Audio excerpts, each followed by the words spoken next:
Hi, everyone. We're back with another episode of the Real Estate Investing Podcast with Suzanne and Sarah. Yeah, we're already in the beginning of February here in Central Oregon and back in business. Suzanne and I got a couple clients under contract this past week. Funny enough, both primary home buyers, yeah? Yeah, which is so fun. I know. See, we don't just help investors. We help you live and bend too. Yes, yeah.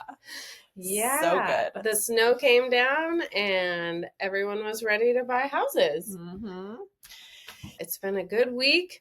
We're really excited and we just love when our buyers are ready to take action. And so I think that's the main thing we want to talk about this week is like how we prepare our buyers to take swift action and make decisions quickly so that we can get the good deals. Mm-hmm. Yeah, definitely. So that's feedback we've had in the past. It's feedback that we've had this week.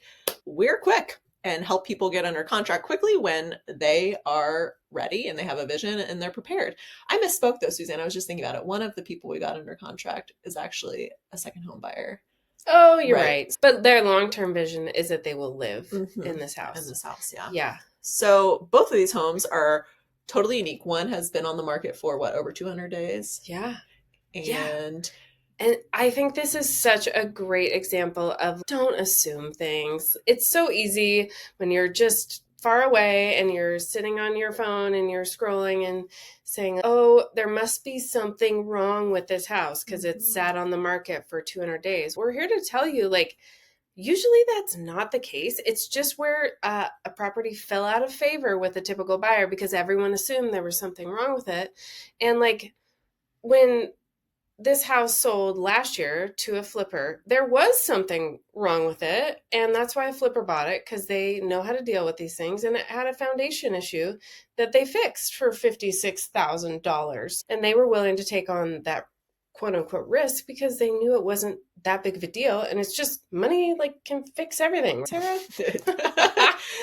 So far, that's been my experience. Yeah, that's fine to leave. So anyways, we got our buyers a freaking screaming deal on this place. And even the current price, the current listing price on this house is almost $100,000 less than any riverfront property that's stick built has sold on the Deschutes River in the last 6 months. So they're already walking into equity. This place is completely redone, beautiful, all the things that people want these days, right? Like the gold fixtures and the stone countertops and tons of bar seating. There's basically 2 little bar areas. There's a wine fridge. There's nice appliances.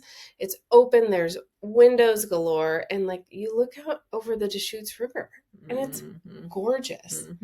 Totally done. And I just want to put a little plug in there for flippers because they get a bad rap. Right, they get a bad rap. And I think that in and of itself could have been potentially something. One reason why this sat so long. Sure. Because someone saw, these guys got it for $400 and now they want $800. Yeah. Well, yeah, because they put a bunch of money into it. And this isn't just a home flipper either. This is a local custom home builder who renovated this home. So it's sometimes flippers can get a bad rap sometimes for a reason, they are fast and cheap and just trying to make money. And that is not the case. When I walked into this house, I was like, someone spent money and time here and knew what they were doing. Sure. And that's also where it's helpful to have the people whose eyes that are looking at it have some experience with construction and flipping homes themselves, because we can call out whether this is a lipstick flip or whether this is truly a quality job, and we'll call it out as a result. So that was one of them. And I guess I also want to say 200 days on market, priced at $800K. Our buyers wanted us to come in at 50,000 under. So we came in at 750 and we landed much closer to asking price. And our buyers are okay with that for a few reasons. One, because we were able to show them, yes, the nearest comp to this was 844? 877. So again, let's look for like-kind homes, and the nearest one that sold is $100K over what they're getting it for.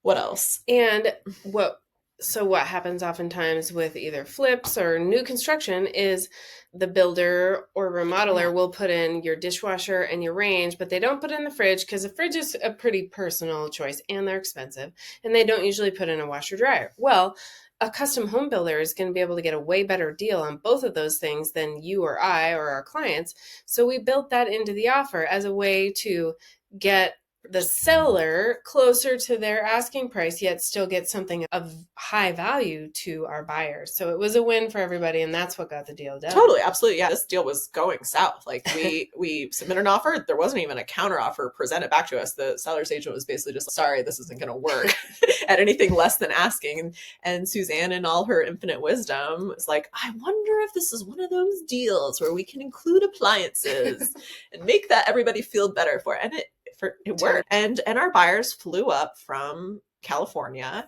and saw it in person, and they had other homes that they were slotted to see, but they were sold when they saw it. Yeah. We canceled all those showings. Yeah. And we submitted their offer when it was sight unseen and from one of our video tours. And this is something that happens often. For sure. So yeah. And then our other house is the cutest set of home buyers ever. And we've looked at so many homes for them, and they're some of the easiest people that I've ever been able to shop with. Like, their prerequisites for a new home were they wanted 2 toilets and a dishwasher.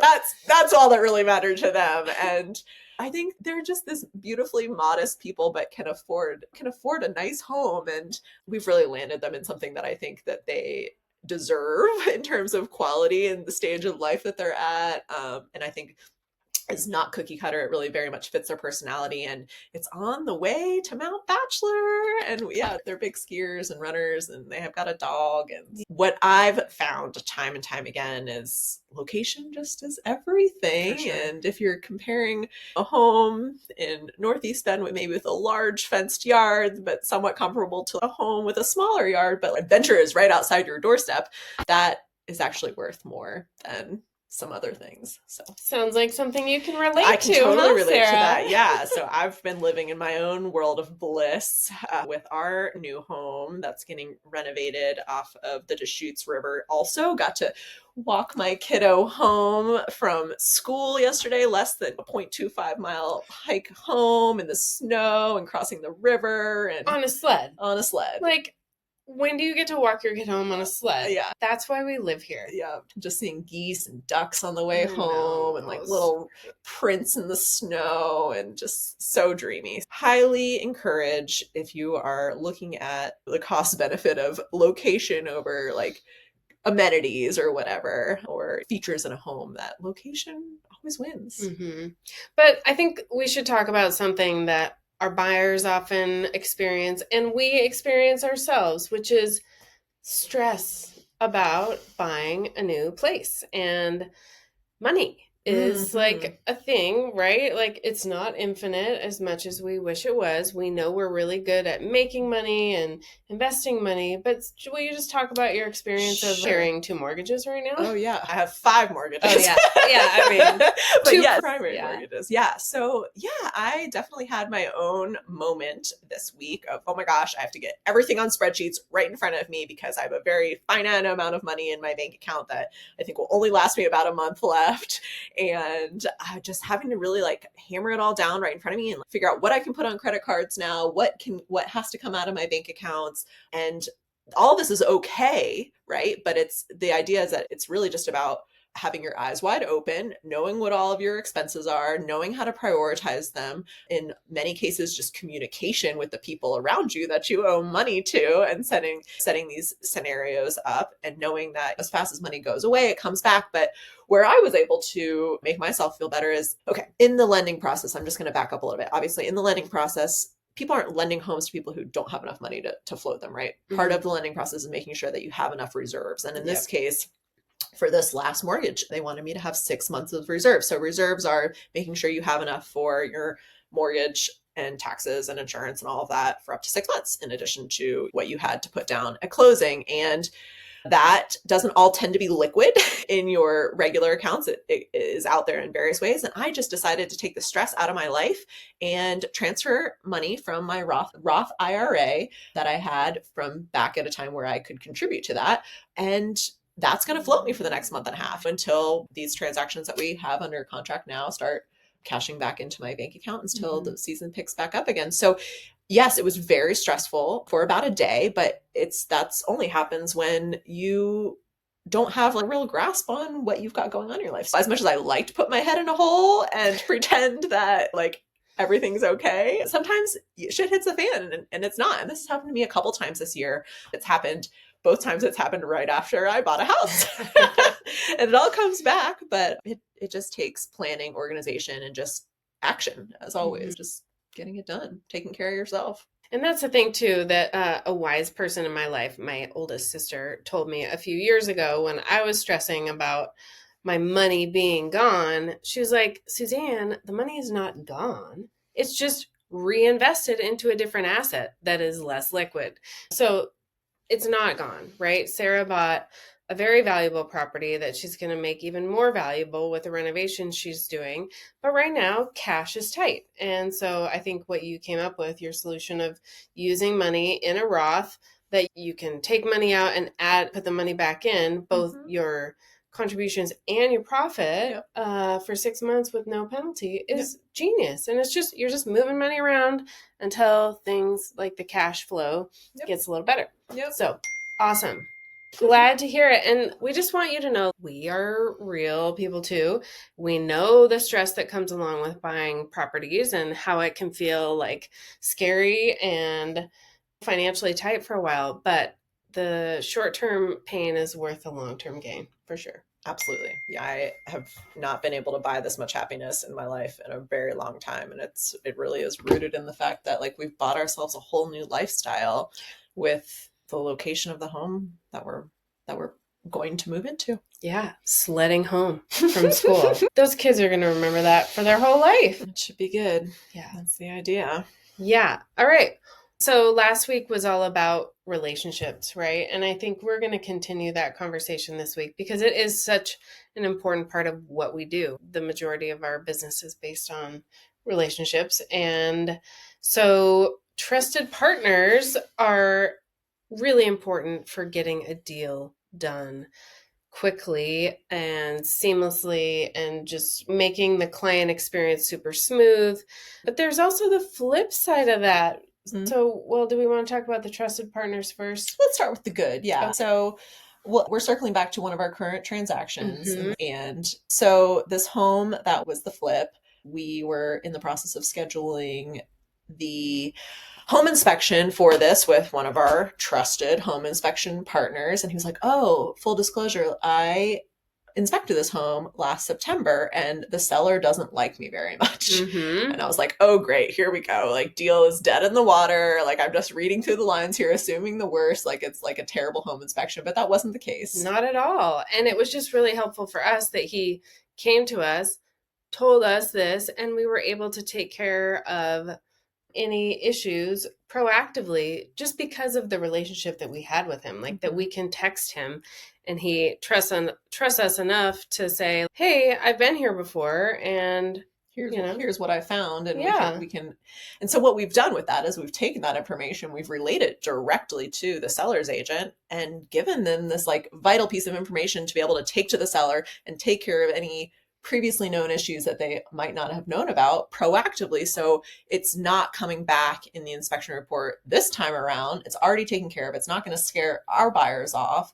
And repairs are done ahead of time. Yeah, exactly. Which is always the best way to approach repairs if you're a seller. And just how grateful and amenable the agent on the other side was for that communication. So it's just this whole chain, right? Like we're this one big happy family of everybody who has mutual goals, which is to get these homes bought and sold for our clients. Exactly. Yeah.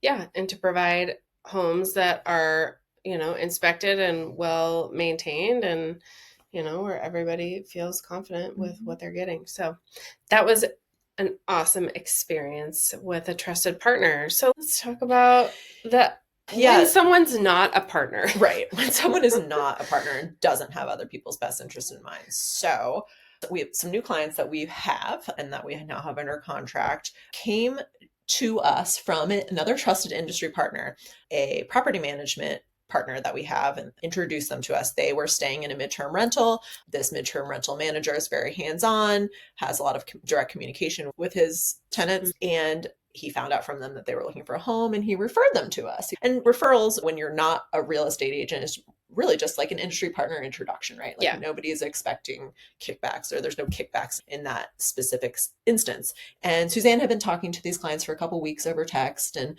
at one point they're like, hey, full disclosure, we have a real estate agent in Portland where we're from, and he's trying to set up a search for us out here. And we're a little confused. Like, we don't really think that's a good idea. Like, what's your opinion on that? Okay, let's just meet and talk about it. And so I had, what would be a pretty standard intake meeting with these folks. And Suzanne had talked to the real estate agent on the phone and had gotten him to agree to a non-exclusive agency agreement. So if you don't know, now when we're working with buyers, we have to have agency agreements, which are either exclusive or non-exclusive.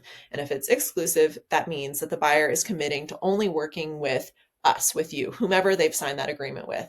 If it's non-exclusive, you can indicate on this contract, hey, I'm working with you for these types of deals or in this location. And on the other, so they can have multiple agents at a time for different locations or different types of purchases. Okay. So had this intake meeting with these folks. I shared very directly with them, hey, I think that's wonderful that you have someone that is your friend and that you can trust in Portland. I was like, he's in a different market. So just so you know, this isn't the way this works. Like, you are going to have to either choose him to represent you in a home purchase here, or you get to choose us. It's one or the other, not both. We will not work with him on your home purchase. It just doesn't work like that. I said, if I were in your position and for some reason you chose to work with us, I would probably be checking in with him at important key points across the transaction if you really trust his opinion. For example, like when we're writing offers, just give him our offer strategy, see if he has any feedback. Or like when it comes to the home inspection, check in with him about what our feedback was. Like if for some reason you want a gut check, that's how I would have operated. So had this great meeting with them, learned all about their vision, got to know them a little bit, and just left them with their own decision. Hey, cool. Not more than 60 minutes after this meeting, Suzanne and I get a referral agreement in our inboxes from their agent for 25%. And I'm like, this is peculiar. He was not the procuring source of these clients. Yeah. He just knew them. Yes. He was a friend of theirs. Yeah. Who happens to be a realtor. So I know this is a long-winded story, but this is what you guys get from me.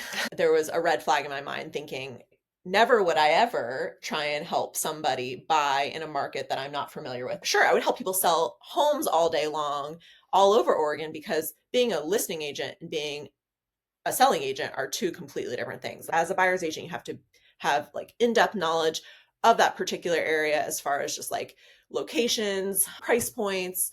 It really helps to have trust and camaraderie amongst other local agents and be respected when it comes to multiple offer situations, which we had been in multiple times with these persons. So from the get-go, I'm thinking to myself, this guy doesn't have their best interest in mind. All he's thinking about is getting paid, really. Like, he just wants to make sure that he's getting his cut for knowing them. And never would I ever in my life ask another agent for a referral fee for someone that I just know because I'm an agent. Right. So really the PSA here is don't do that. And from the get-go, I was like, no, Suzanne, we're not doing this. I need to think this through. I don't want to ruin this relationship. I don't want to put anybody off, but this does not feel okay to me. And ultimately, at the end of the day, it's not about money. It really is the best interests of the clients and making sure that they have the best representation possible.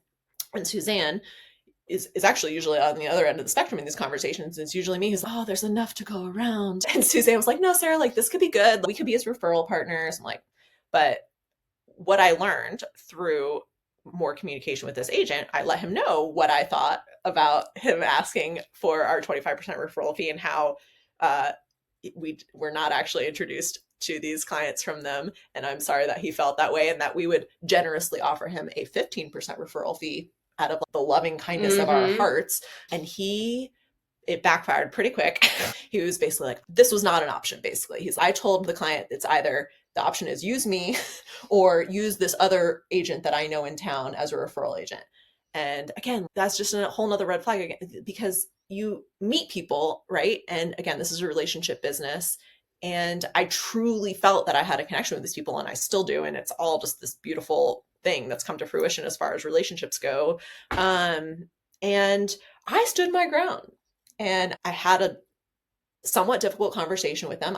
With the With our buyers, like clients. never would I ever. This is something that in all cases buyers are protected from. Like buyers are not supposed to be exposed to this, right? This is the sausage making that usually they don't see. Yeah, like they're not supposed to know behind the scenes that there's like this exchange happening, and because it doesn't really affect anyone. No. And so again, never would I ever tell even a client that there's a referral fee involved, right? Like they don't need to know that I was going to pay out somebody else. But because of his communication and because of his strong feelings that I disagreed with, and him threatening to undermine your relationship, foil the whole situation, we were definitely strong-armed and backed into a wall. And I don't know, just having full transparency, having a real open heart communication conversation with these people saved the day, really. And the feedback we got from them was like the amount of work he did from them was equivalent to a 6-pack or a 0% referral fee. And so I gave the agent one more opportunity to accept our 15% referral fee offer. And he doesn't like me. And he said that he would take nothing. So I persevered. We persevered. We'll send him a 6-pack. For sure. Anyways, sorry, long-winded story, but I felt pretty strongly about that whole situation, and it affected me for multiple reasons. But the PSA here is for other agents is that's not the way this works. Don't be greedy. Yeah, exactly. Don't be greedy. It's a relationship business, and referrals happen when you introduce the client and bring that client to people's lives, not just because you know them. That's why it's called a referral agreement, not an I know you agreement. So on that theme of working with your friends that are realtors, it's great to have friends that are realtors.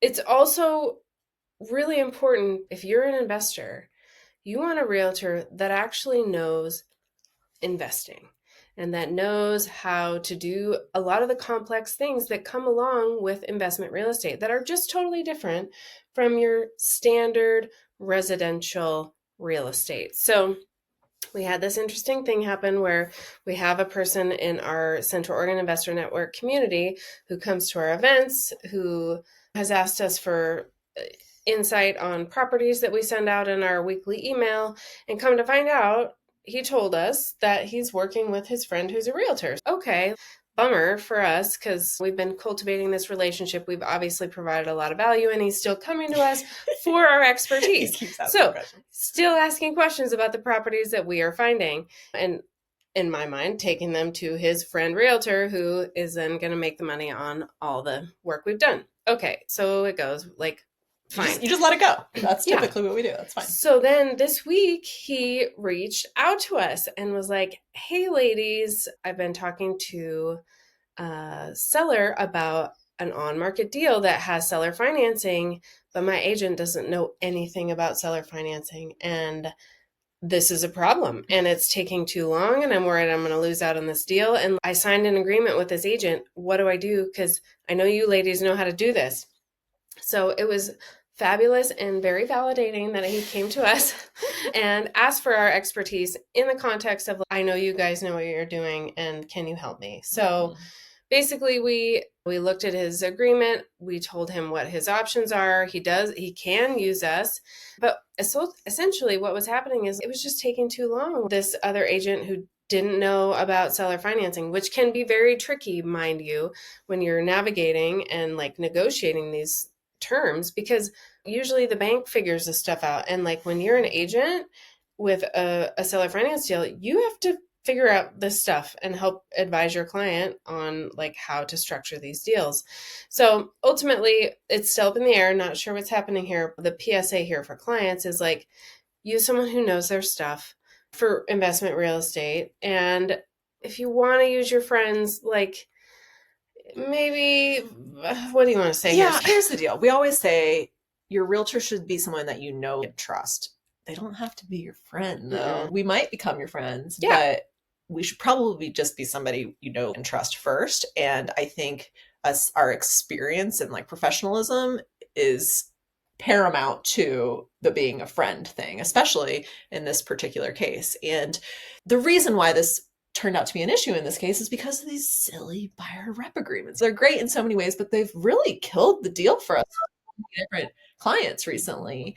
And What we're learning and what you should know if you're listening as a buyer of real estate out there is you're going to be required to sign a buyer's representation agreement. But if you want to keep your options open for working with different people, do not sign an exclusive buyer's representation agreement. Sign a non-exclusive. And that was the recommendation we made to him as well. We were like, hey, listen, you can keep him as a friend, like you can keep him as a realtor, but you're going to need to get him to change your agreement from exclusive to non-exclusive if you want to work with us. And until that point, we can't even really advise you on this.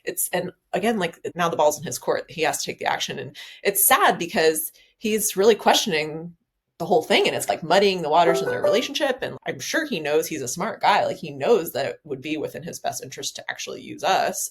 But until then, we're cutting him off. Sorry, not everyone gets access to our smart little brains here. Yeah. You'll get our monthly newsletter, but you're not going to get the secret sauce that we send out every week. That's for our clients. Yeah, it's mutual. It's trust-based. And if you get our information, we are in the position where we assume that it's a mutual relationship and that you're going to want to use us to represent you to buy and sell homes in the area. And we're more than happy to share all of our knowledge and time and expertise if that's the case. But it goes both ways. It's got to be reciprocal. Yeah, it goes both ways. It's all about who you know, because who you know helps you get the deal done fast, and then you can start making money and achieving your goals. That's right. And this guy sent us this email reaching out in distress, and we responded really quickly. So usually, oh my gosh, thank you so much. I really appreciate your guidance on this. Here's one more question that again, same thing, just fielded it back to him. And so we're there. We are there to take action. This is our jobs. We have systems set up to do this, and we do this full time. And so to wrap up here, we've got these clients in town who are overwhelmed, right? They're buying a new home. They're like, oh my gosh, this happened so fast. Like it's pending already. How did you do that? We've got all these things in our inboxes that we need to do. We feel like you're moving faster than we are. Like we don't know if we're doing everything we're supposed to do. We don't feel caught up. And we move fast so you don't have to. Yeah, like that's the moral of the story. Like we are the filters. We are the accountability partners. We're the timeline masters, and we will make sure you do not miss a step at all in your transaction. So you can just count on us to be there guiding you throughout the entire process to take the stress and worry off of you so that you can just focus on sending your money and ordering your furniture and getting your insurance and all the other things. There's enough to do with getting lender docs and all that stuff. The transaction is generally our area of facilitation to make it as easy as possible. Yeah. Our first job is to be the negotiators and get you the best deal possible. And then after that, we're the taskmasters. And believe me, you will know if there's something you're supposed to be doing that you are not doing. So just rest assured that you're in good hands and that all is going smooth. You're like, no news is good news, and we'll keep the information coming as necessary. Yeah. Cool. That's it for this week on the Real Estate Investing Podcast with Suzanne and Sarah. Please leave us a review and ask us questions and let us know what you want to see more and less of. We love your feedback and we appreciate you listening. Have a great one. Bye.